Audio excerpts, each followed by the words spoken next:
from Seeds of Happiness. And we finished the first three chapters. Now we start chapter 4. None of your efforts are wasted. There's only the difference between early bloomers and late bloomers, depending on the individual. No need to rush or to fuss. Wait for the flowers to bloom. Chapter 1. To those who say they can have no confidence in themselves, aren't you blaming yourself even for things that are not faults? People often come to me and say, I have no confidence in myself. Everyone finds it hard when they fail at something or are scolded or when something hurtful is said to them. And people want to take those hard feelings out on someone. Generally, there are two types of reactions.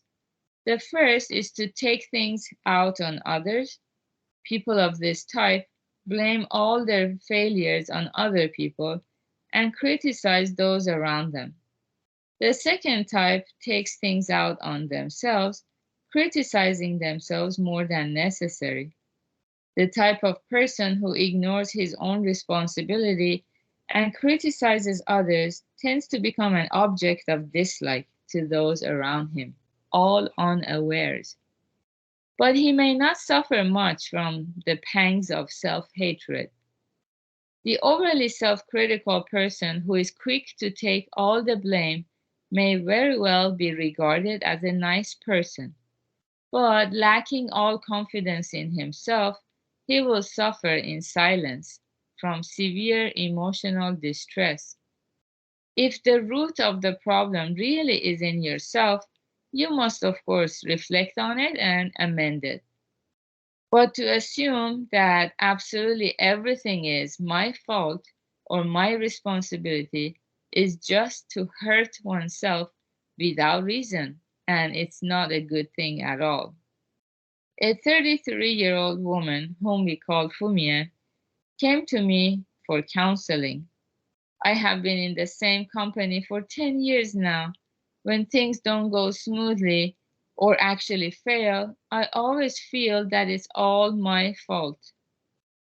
Then I feel disgusted with myself and become depressed.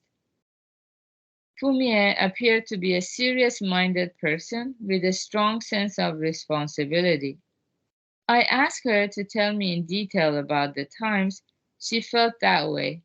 It turned out that sometimes the problem was her fault, but that at other times it was due to mistaken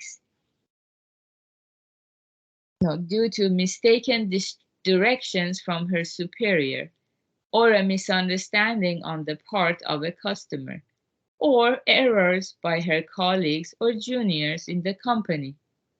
You criticize yourself taking the blame for everything, seeing yourself as always at fault. But do you really think it was always your fault? I asked her. Not always everything, was her evasive response. So it wasn't everything, but just a part that was your fault. Where did you go wrong, do you think? Let me see. Sometimes I didn't let the staff know precisely what the customer wanted. Sometimes I didn't let my boss know that things weren't moving forward as we had hoped. Sometimes I didn't explain things fully enough. I need to improve in those areas, she said very calmly. So you need to work to improve in those areas, but not in everything, I suggested. Yes, I agree. Yes, I guess I should look at things that way. I've been blaming myself more than I need to. Thank you for your advice. She had become quite cheerful. Fumia didn't realize just where she needed to improve and had been blaming herself too much. She cheered up and showed new energy when she realized that it wasn't everything but just a part that she needed to work to improve on. We often encounter people who keep saying, I'm just no good. The reason is most likely that they lack self-confidence and want the hearer to understand their feelings of anxiety. After listening carefully to what they have to say, if you reply that you don't believe they are no good and ask them for specific details about what their supposed bad points are, there are not many people who can give a clear, concrete reply. They just feel that way. They just feel that they are somehow no good and criticize themselves even for things that no one else would regard as faults. It is very important, first of all, to get a clear view of the areas that you really do need to improve in. Regarding other areas in which there are no problems, you needn't criticize yourself. Gradually, you will learn to accept yourself. If you are always blaming yourself, thinking that everything is your fault, that is because you have not gained a clear view of where you actually do need to improve. No one in this world is completely at fault for everything. No matter who you are, the areas you need to improve on are only a part of the whole.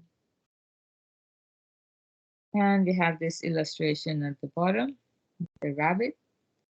I'm not good at greeting people, but I must make the effort. So yeah, this is the first step to stop self-loathing and being overly critical of ourselves. We have to find out where we need to improve and focus on that area. So in this case, I'm not good at greeting people. So I have to make the effort to become better and better at greeting other people.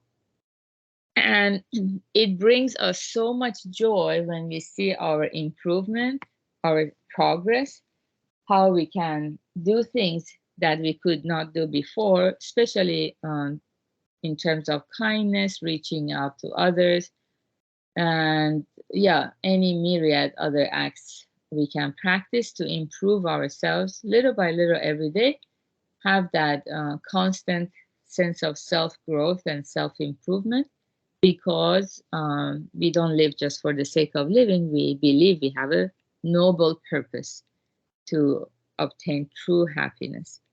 Then in this way, we don't have to criticize everything for everything that's wrong in the world or in a company.